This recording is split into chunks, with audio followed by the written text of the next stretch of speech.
Assalamualaikum warahmatullahi wabarakatuh. Mata pelajaran ibadah. Tajuk hari ini ialah peranan manusia sebagai hamba Allah Subhanahu wa Ta'ala. Peranan bermaksud tugas. Tugas manusia sebagai hamba Allah. Baiklah murid-murid, sebelum itu kita baca dan fahamkan dahulu teks di bawah. Ustazah minta murid-murid membaca bersama dengan ustazah. Tujuan utama manusia dijadikan adalah untuk beribadah kepada Allah Subhanahu wa Ta'ala. Oleh sebab itu, manusia wajib patuh dan taat kepada Allah Subhanahu wa Ta'ala. Manusia juga wajib beribadah kepada Allah Subhanahu wa Ta'ala dan hanya menyembah Allah Subhanahu wa Ta'ala. Ibadah bermaksud patuh dan melaksanakan segala perintah Allah Subhanahu wa Ta'ala dan patuh untuk meninggalkan segala larangan Allah Subhanahu wa Ta'ala pada setiap masa dan ketika. Murid-murid, cuba lihat gambar rajah ini. Ini adalah ringkasan daripada petikan yang kita baca tadi. Atas sekali adalah tajuk, iaitu peranan manusia sebagai hamba Allah. Tugas manusia sebagai hamba Allah. Baiklah murid-murid, daripada teks yang kita baca tadi, apakah tugas manusia sebagai hamba Allah? Tugas manusia adalah beribadah. Beribadah kepada Allah. Apakah maksud ibadah? Ibadah bermaksud wajib, patuh dan taat. Ibadah bermaksud wajib, patuh dan taat.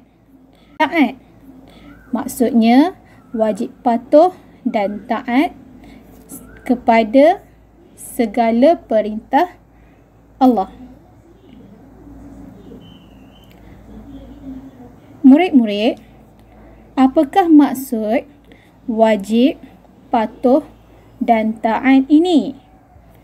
Maksudnya, yang pertama, wajib patuh dan taat melaksanakan perintah Allah.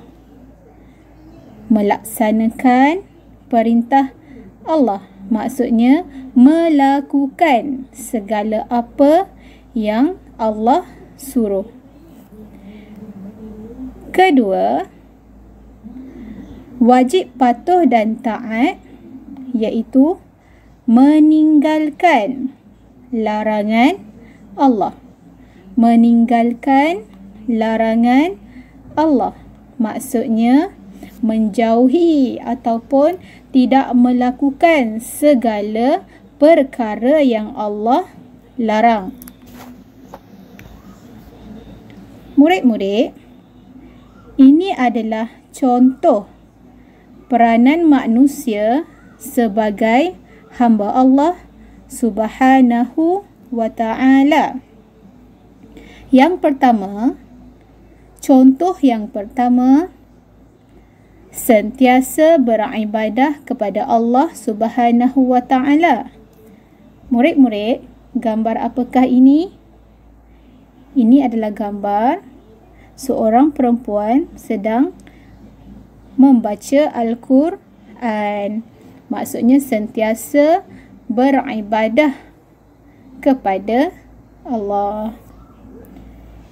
Contoh yang kedua, tidak mensyirikkan Allah Subhanahu wa Ta'ala.